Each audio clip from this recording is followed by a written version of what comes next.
A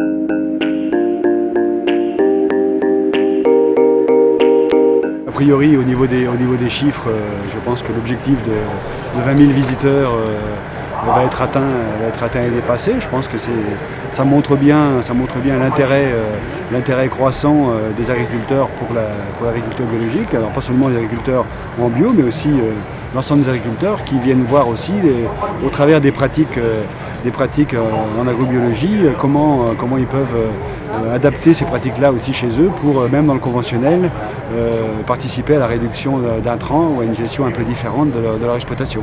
Le salon prend vraiment cette dimension internationale qui est un peu une nouveauté.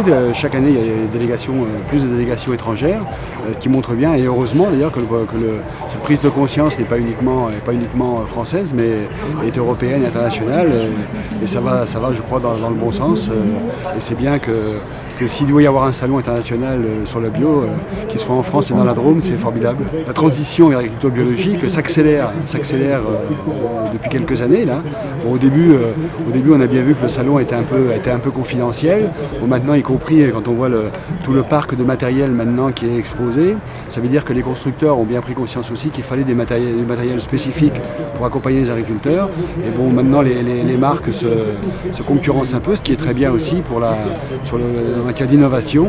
On a besoin de beaucoup d'innovation parce que contrairement à ce qu'on pourrait croire, l'agriculture biologique, comme toute l'agriculture, mais peut-être plus encore que l'agriculture conventionnelle, a besoin d'innovation justement pour arriver à remplacer les molécules chimiques par des pratiques techniques qui demandent aussi de l'automatisation, de la robotique.